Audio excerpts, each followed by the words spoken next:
ലോകകപ്പിൽ ടീം ഇന്ത്യയുടെ വിന്നിംഗ് ചാമ്പ്യനായി മാറിയ ഒരു വ്യക്തി തന്നെയാണ് സഞ്ജു സാംസൺ. അത് തീർച്ചയായും എടുത്തു പറയാൻ സാധിക്കും. കരിയറിലെ ഏറ്റവും കഠിനമായ പ്രതിസന്ധികളിലൂടെ കടന്നുപോയ ശേഷം T20 ലോകകപ്പിന്റെ നോക്കൌട്ട് ഘട്ടങ്ങളിൽ തുടർച്ചയായ 3 അർദ്ധ സെഞ്ചുറികളുമായി ഇന്ത്യയുടെ ലോകകപ്പ് വിജയത്തിൽ നിർണായക പങ്ക് വഹിച്ചത് സഞ്ജു തന്നെയാണ്. എന്നാൽ സഞ്ജുവിനെ പ്രശംസിച്ച് ആദ്യം എത്തിയത് സച്ചിൻ ടെണ്ടുൽക്കറാണ് എന്ന് പറയുമ്പോഴാണ് കൂടുതൽ സത്യം പുറത്തുവരുന്നത്. 3 അർദ്ധ സെഞ്ചുറികളുമായി ഇന്ത്യയുടെ ലോകകപ്പ് വിജയത്തിൽ നിർണായക പങ്ക് വഹിച്ചതിന് പിന്നിലെ വിജയരഹസ്യം തുറന്നു പറഞ്ഞ മലയാളി താരം സഞ്ജു സാംസൺ എത്തുമ്പോൾ സച്ചിനെക്കുറിച്ച് തന്നെയാണ് എല്ലാവരും അഭിനന്ദിക്കുന്നത്. സഞ്ജുവിനെ അങ്ങനെ സച്ചിൻ വിളിച്ചു പറയണമെന്ന് യാതൊരു നിർബന്ധവുമില്ലായിരുന്നു. അല്ലെങ്കിൽ സഞ്ജുവിനെ പരാമർശിക്കണമെന്നോ ആശംസകൾ അറിയിക്കണമെന്നോ ഒരാഗ്രഹവുമില്ലായിരുന്നു. പക്ഷേ ഇത് എടുത്തു പറയേണ്ട ഒരു കാര്യമാണ്. അങ്ങനെ സഞ്ജുവിനോട് ചെയ്തത് ഏറ്റവും നല്ല കാര്യമായി തന്നെ എടുത്തു പറയുകയും ചെയ്യുന്നു എല്ലാവരും.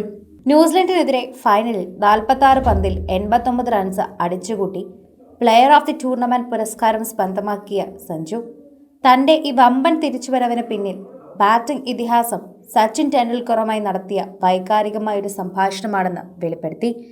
ഇന്ത്യൻ ടീമിൽ നിന്ന് ഒഴിവാക്കപ്പെടുകയും ബാറ്റിംഗ് ഓർഡറിൽ താഴേക്ക് തള്ളപ്പെടുകയും ചെയ്തതോടെ ലോകകപ്പ് ടീമിൽ സ്ഥാനം കിട്ടുമോ എന്ന് പോലും ഉറപ്പില്ലാതിരുന്ന ഒരു ഘട്ടം സഞ്ജുവിന് ഉണ്ടായിരുന്നു. ഓസ്ട്രേലിയക്കെതിരെ പരമ്പരയ്ക്കിടെ പുറത്തിരിക്കേണ്ടി വന്ന ആ കഠിനമായ കാലഘട്ടത്തിലാണ് സഞ്ജു സച്ചിന്റെ സഹായം തേടുന്നത്. ഓസ്ട്രേലിയയിൽ കളിക്കാൻ അവസരം കിട്ടാതെ പുറത്തിരുന്നപ്പോൾ തന്നെ മാനസികമായി ഞാൻ ഏറെ തളർന്നിരുന്നുവെന്ന് സഞ്ജു കൂട്ടിച്ചേർക്കുന്നു. ആ സമയത്താണ് ഞാൻ സച്ചിൻ സാറിനെ വിളിക്കുന്നത്. ഞങ്ങൾ ദീർഘനേരം സംസാരിക്കുകയും ചെയ്തു.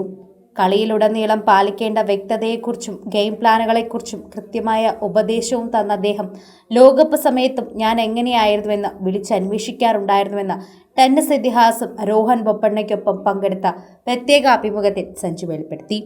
സഞ്ജു, ഞാൻ വളരെ കാലമായി ഗെയിമിൻ്റെ ഭാഗമാണ്. എൻ്റെ കരിയറിൽ ഞാൻ ഒരുപാട് കാര്യങ്ങൾ കണ്ടിട്ടുണ്ട്.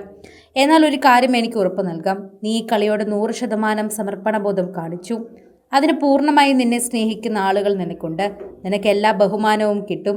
ആ സ്നേഹത്തെയും ബഹുമാനത്തെയും ഒട്ടും അഹങ്കാരമില്ലാതെ നീ കണ്ടു കഴിഞ്ഞാൽ നിന്റെ ജീവിതത്തിൽ എന്നും നന്മകളുണ്ടാകും. നിന്റെ ജീവിതത്തിൽ എന്നും ഉയർച്ചകളുണ്ടാകും.